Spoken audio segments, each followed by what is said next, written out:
Kamusta kayo mga karayuma? Ako na naman po to, Nyolo the Third. Magbibigay po tayong reaksyon dito po sa statement ni ng defense at ng prosecution ukol po sa pagbubukas ng bank documents, AMLAC documents at BIR box. At ito po ay napaka-importante po sa gaganapin pong pangalawang article na tatalakayin ng ng impeachment complaint ni Sara Duterte. Pakinggan po natin ito, si Shell Jokno. Filed. You are recognized, sir, and you may proceed when you're ready. You have 15 minutes. Thank you, Your Honor. Good afternoon, everyone, to the members of this honorable court. May it please the court. Simple lang po ang isyong kinakaharap natin ngayong hapon na ito. Pero napakabigat. Bubuksan ba natin ang pinto ng katotohanan o haharangin ito? Ang hiling ng prosecution ay mailabas ang buong katotohanan so that this court may know the truth, the whole truth, and nothing but the truth, and make its decisions based on that. That is why we have requested the issuance of subpoena duces tecum for the bank records, tax records, and Anti-Money Laundering Council reports relating to Vice President Sara Duterte and her husband, Attorney Mans Carpio. Sa pamamagitan nito, may lalahad ang buong katotohanan tungkol sa mga alegasyon sa Article 2 ng Articles of Impeachment. Una, na pinayaman ni Vice Presidente ang kanyang sarili ng labis-labis sa kanyang legal na sahod at lehitimong kita bilang isang lingkod bayan. Pangalawa, na meron siyang mga ari-arihang hindi dineklara sa kanyang Statement of Assets, Liabilities, and Net Worth. At pangatlo, na habang siya ay nanunungkulan bilang Vice Presidente, nakibahagi siya sa negosyo, directly or indirectly, kahit ipinagbabawal ito ng ating konstitusyon. Sasabihin marahil ng depensa na walang kapangyarihan ang hukumang ito na busisiin ng mga bank records, tax records at AMLA reports ni VP Sara. With all due respect, that argument is not only legally flawed, it is an affront to the authority of this honorable court. Kung tatanggapin po natin ang argumentong ito, hahayaan natin maliitin at insultuhin ang hukumang ito. The Constitution, Your Honors, please, vests this impeachment court with extraordinary powers. Yes. Tanging ang hukumang ito lamang ang may kapangyarihang magpasya kung ang mga pinakamataas na pinuno ng ating bansa ay karapat-dapat pa rin manungkulan. Tama.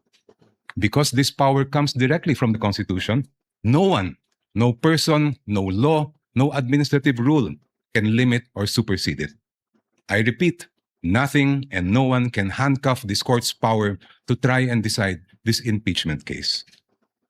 Kahit ang bank secrecy law po ay sumusunod at tumatalima sa impeachment court. Yun po mga babayan. Kaya kailangan po buksan yan. Kasi po, pag impeachment po, makapangyarihan po yan, impeachment. And miski nga po, itong bank secrecy law sa mga bangko ay hindi pwedeng pigilan yan. Nakangyari na po yan kay Estrada at sa iba't ibang impeachment. Lahat po ng dokumento, pinakita po ng bangko. At wala pong nagawa ang bawat isang, kahit ang akusado, mga judge or prosecutor diyan, magko-comply sila sa impeachment dahil yan nasa konstitusyon. Diretso. The law explicitly states, and I quote its pertinent portions, all deposits are hereby considered as of an absolutely confidential nature except in cases of impeachment. Tama. Walang kaduda-duda. May karapatan at kapangyarihan ng impeachment court na busisiin ang mga bank records ni VP Sara. Hindi rin po hadlang ang Data Privacy Act. Tama. The law itself affirms that confidentiality shall not apply, and I quote, should the personal information be needed pursuant to a subpoena duly issued. Muli, walang kaduda-duda. May karapatan at kapangyarihan ng impeachment court na ipasubpoena ang mga dokumento ni VP Sara Duterte.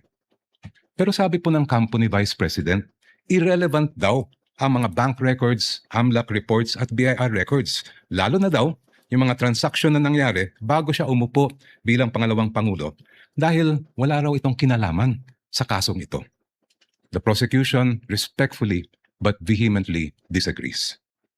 Ayon sa report ng Anti-Money Laundering Council na isinumite sa Committee on Justice ng House of Representatives, the financial activity of Vice President Sara C. Duterte increased significantly starting 2007 when transaction values surged to 208.15 million pesos. According to this report, which is marked as Exhibit P-2-7-8, I quote, financial movements intensified between 2009 and 2013 with consistently high totals exceeding 400 million pesos, including notable peaks in 2009, 704.93 million pesos, 2010, 648.58 million pesos, and 2011, 597.15 million pesos. Si VP Sara po ay nanungkulan bilang Vice Mayor ng Davao City mula 2007 hanggang 2010. Naglingkod naman siya bilang Mayor ng Davao City mula 2010 hanggang 2013. From 2007 to 2013, ayon sa records ng AMLAC, lumampas sa 3 billion pesos ang kanyang financial activity. May kinalaman ba ito? Ito ba ay relevant sa Article 2 ng Articles of Impeachment, which alleges, among others, that VP Sara betrayed the public trust and culpably violated the Constitution when she amassed unexplained wealth manifestly disproportionate to her lawful income? Para sa prosecution, malinaw ang sagot. The Vice President's financial activity as Vice Mayor and Mayor of Davao City relates directly to the main fact in issue in this case, her fitness or unfitness to serve as Vice President. Let me explain. The framers of the 1987 Constitution added betrayal of public trust as a ground for impeachment, and I quote, to include all acts which render the officer unfit to continue in office. Alam nyo, pag hindi nila binuksan yan, hindi po impeachment tawag yan. Hindi po impeachment. Hindi po impeachment tawag yan. Tawag yan, ano magandang tawag? Aray ko!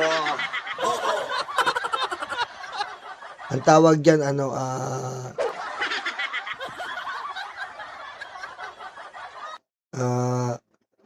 basta baliw si Sara Duterte. Aray ko! Yun na lang. For this honorable court to determine whether VP Sara Duterte is unfit to continue in office, it must have a clear picture of the respondent as a public servant. Kailangan makita ng publiko at ng mga senator judge ang tunay na kulay ng vice-presidente at larawan ng kanyang buong pagkatao bilang isang lingkod bayan. If she amassed staggering amounts of unexplained wealth while she was a vice mayor and mayor, doesn't that say a lot about her unfitness to serve as a Yes. vice president? Yes. Isn't that relevant to the question? Totoo po yun.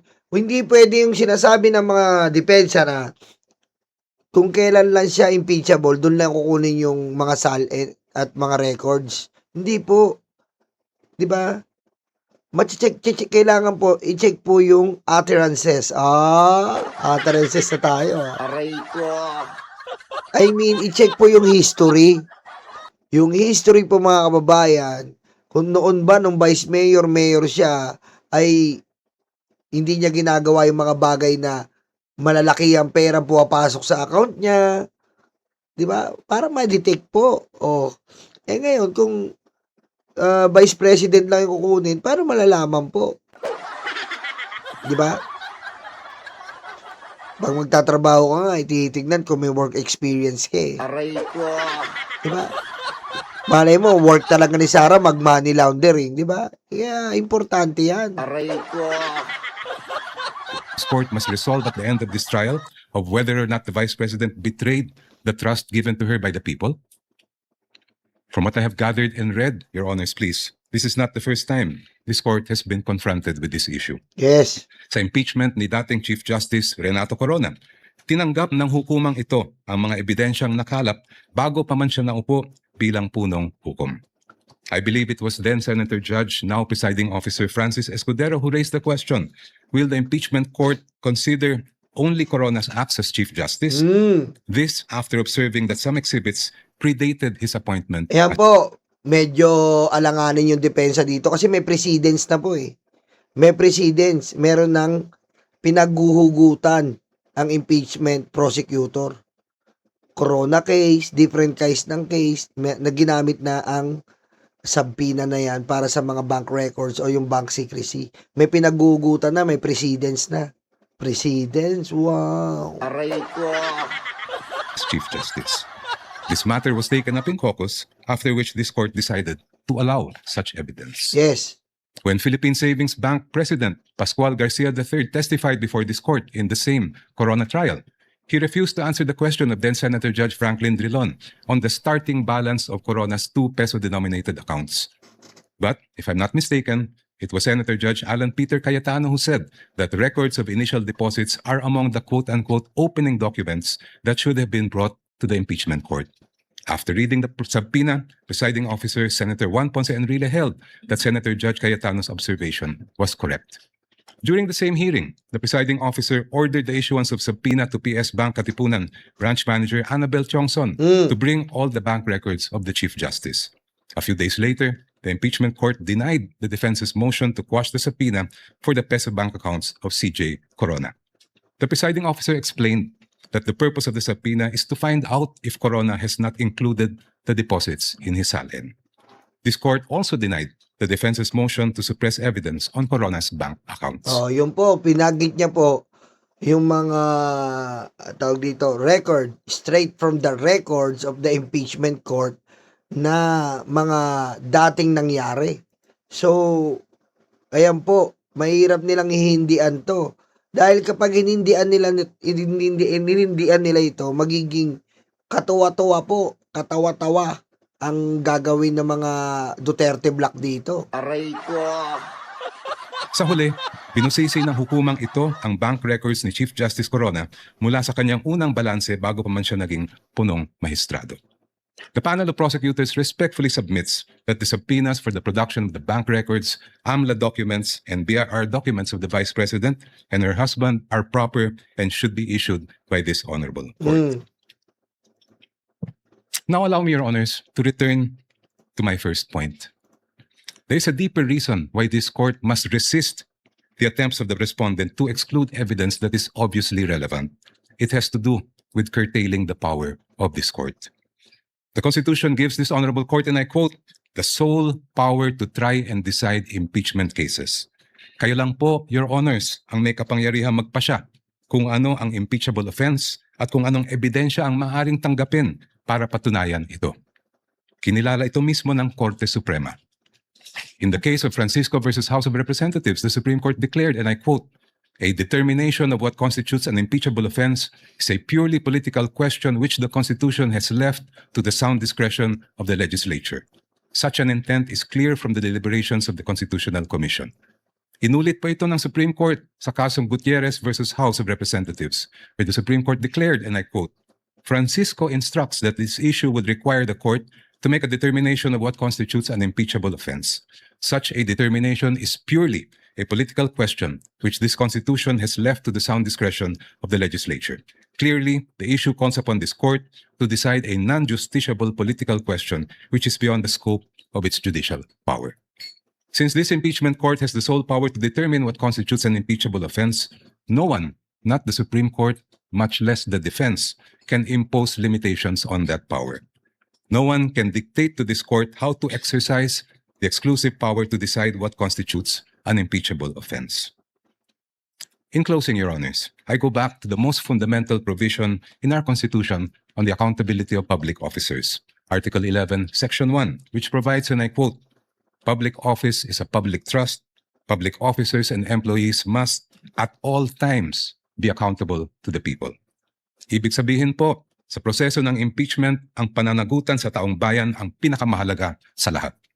Kaya naman po, ang hiling namin sa korte, gamitin ang inyong natatanging kapangyarihan at karapatan na busisiin ang bank records, tax records at AMLA reports kaugnay ni VP Sara at ng kanyang asawa.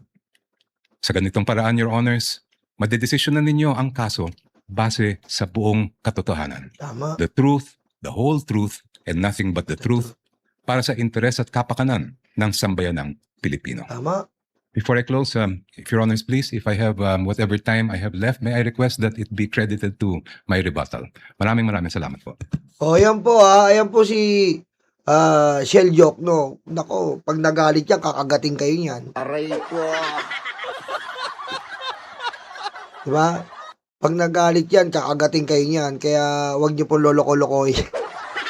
Ayan po tandaan po natin, impeachment po ay kailangan ng transparency yan.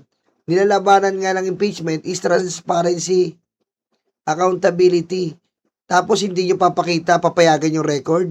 Mga kababayan, baka matulad si Sara kay Era Pistrada na pinigilan po makita yung transparency ng second envelope. Aba, nagwala ang taong bayan. Huwag nyo nang hayaan yun dahil malala ang mangyayari. Tandaan po natin, lahat po nakasubaybay dito. Tapos makikita-kita.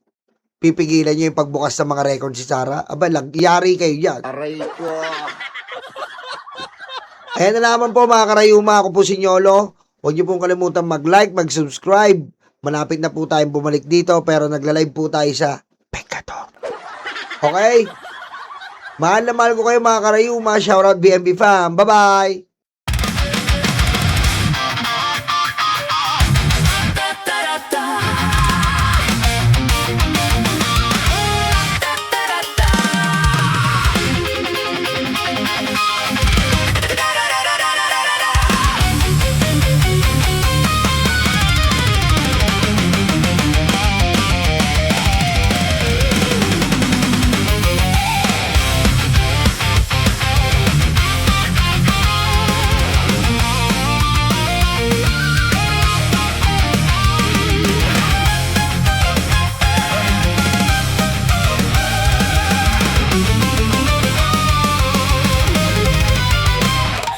Madilim daw ang